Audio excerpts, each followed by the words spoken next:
केवल इसलिए नेट बंद कर दिया मेरा कि लोगों की संख्या जो है अपार है। हजारों हजारों लोग जो उस यात्रा में शामिल हैं।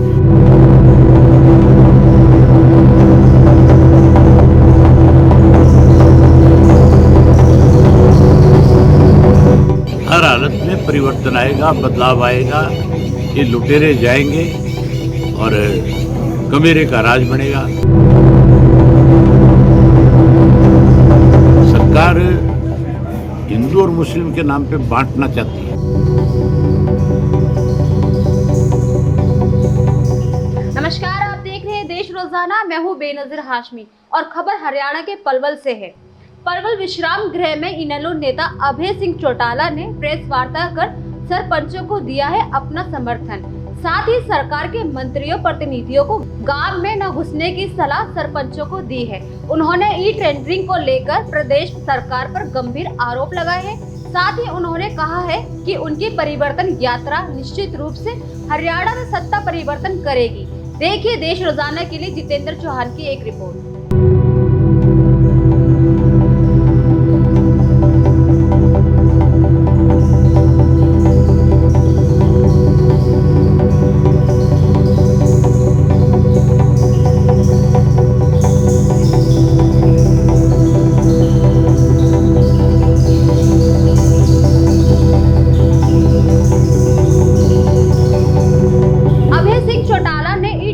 और रिकॉल पर बोलते हुए कहा कि सरपंच जनता के द्वारा चुने हुए प्रतिनिधि होते हैं। ऐसे में सरकार को कोई भी कॉल का हक नहीं है। उन्होंने कहा कि ई टेंडरिंग को लेकर सरपंचों का विरोध लगातार जारी है। सरपंचों को चाहिए कि वह सरकार के नुमाइंदों को गांव में न घुसने दें। जिस तरह से किसान आंदोलन में सरकार के नुमाइंदों को गांव के अंदर प्रवेश नहीं करने दिया गया था, उसी तरीके से इसका भी विरोध किया जाना चाहिए। सीएम प्रदेश का मुख्यमंत्री है तो सरपंच गांव के मुख्यमंत्री है। ई टेंडरिंग के पीछे सरकारी कमीशन खोरी है। इससे अफसरों की ताकत बढ़ेगी, न सिर्फ सरपंचों की भी। किसानों के साथ उन्होंने झूठे वायदे किए और आंदोलन को खत्म कराया। उसी का नतीजा है कि अब दोबारा से किसान आंदोलन कभी भी शुरू हो सकता है। ये सरकार शुरू से ही बैकफुट पर रही है। चुनाव के नजदीक आते देख लोगों को धर्म के नाम पर लड़ाने का काम करती है। उनकी अपनी एक अलग सोच होगी यात्रा की। मैंने जो यात्रा शुरू करी है, आज इस यात्रा की प्रदेश में सख्त जरूरत है। उसका एक बड़ा कारण है, पिछले 3 वर्ष से इस प्रदेश और देश के अंदर भाजपा की जो सरकार है, भाजपा के साथ सरकार है, लोगों से बड़े वायदे करके सत्ता में आए हुए लोग हैं और वायदे पूरे करने की बजाय ऐसी योजनाएं बढ़ाई है जिससे लोगों का आर्थिक रूप से भी नुकसान हुआ और जाति रूप से भी नुकसान किया। अब तो भाजपा जो है वो इस बात पे उतर गई कि हरियाणा के भाईचारे को खत्म कर दिया जाए। किसान आंदोलन के दौरान भी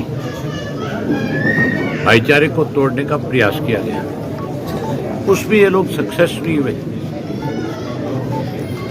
अब दोनों हाथों से प्रदेश को लूटने में लगे हुए हैं। कोई डिपार्टमेंट इनका ऐसा नहीं है जिस डिपार्टमेंट के अंदर 8% से लेकर के 12% कमीशन के रूप में पैसा ना लिया जाता, और पैसा किसी और के पास नहीं जाता। पैसा इनके मंत्री सदर के लोग खाते हैं। इस 3 वर्ष के राज के अंदर 24 से ज्यादा घोटाले हुए।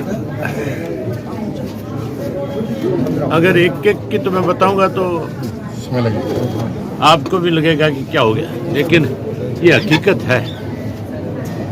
यहाँ धान घोटाला हुआ जो हजारों करोड़ का है, शराब घोटाला है जो हजारों करोड़ का है, उसके बाद रजिस्ट्री घोटाला है वो भी हजारों करोड़ का है। रजिस्ट्री घोटाले के बाद भूमि माफिया खड़ा हो गया। आज कोई शहर ऐसा नहीं है जिस शहर के अंदर कोई भी डिस्प्यूटेड प्रॉपर्टीज है उनको सत्ता में बैठे लोगों ने ना ले ली हो। जो दवाइयाँ खरीदी गई कोरोना काल के दौरान, उसके अंदर 450 करोड़ की दवाई जो खरीदी गई उसका अता पता भी नहीं है।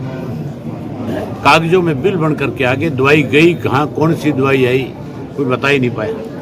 आपको विधानसभा में नहीं बोलने दिया कि आप जनता के बीच जाकर बात रख रहे हैं अपनी? और रोका कहाँ गया? रखूंगा? रोका गया वहाँ पे? नहीं, और क्या, खेत में जाकर के बोलूंगा, लोगों में जाकर के बोलूंगा, लोगों के बीच में जाऊंगा, तभी आप लोग आओगे। जब आपको लोगों का हजूम दिखेगा, अब जब लोग आपको नजर आए, तो आज सारे चैनल वाले इकट्ठे होके आ गए। पिछले 2 दिन से आपने एक दिन ये नहीं कहा कि सरकार हमारी यात्रा को लोगों को ना दिखाई पड़े, इसके लिए इन्होंने नेट बंद कर दिए। आज भी नेट बंद कर रखा है। 3 दिन तक वहाँ नेट बंद था, उसमें आपके मेवात के अंदर। केवल इसलिए नेट बंद कर दिया मेरा कि लोगों की संख्या जो है अपार है। हजारों लोग जो उस यात्रा में शामिल हैं।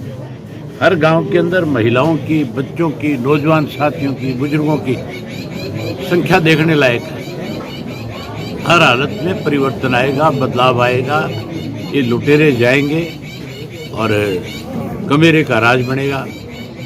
चौधरी देवीलाल ने हमेशा कमेरे वर्ग की हिमायत करी, उन्होंने उनके लिए लड़ाई लड़ी, उन्होंने उनको हमेशा सत्ता में रहते हुए उनके लिए अच्छे बड़े फैसले किए, और सत्ता से बाहर थे अगर कोई उनकी अनदेखी करता था तो फिर उसकी लड़ाई लड़ते थे। सर, आज उन्हीं की नीतियों पे इंडियन नेशनल लोकदल पार्टी चल रही है। आज सत्ता में बैठे लोग जो कमेरे को कमजोर कर रहे हैं, हम उनकी लड़ाई लड़ रहे हैं और हर हालत में लुटेरों को भगाएंगे, कमेरों का राज बनाएंगे। सर, आज महापंचायत है कैथल में, लोहारू भिवानी कांड को लेकर जो पंचायतें हुई, कहाँ पे है?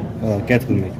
कैथल में इससे पहले जो पंचायतें हुई, उन पंचायत को जिन्होंने आयोजन किया उनके खिलाफ मुकदमे दर्ज हुए हैं, उसको लेकर आज महापंचायत है कैथल। ये जो हुआ मामला यहाँ वाला, ये सरकार का कराया हुआ है। सरकार हिंदू और मुस्लिम के नाम पे बांटना चाहती है। मुख्यमंत्री अगर नहीं चाहेगा तो ऐसा काम नहीं हो सकता। मुख्यमंत्री को सारी चीज की जानकारी है।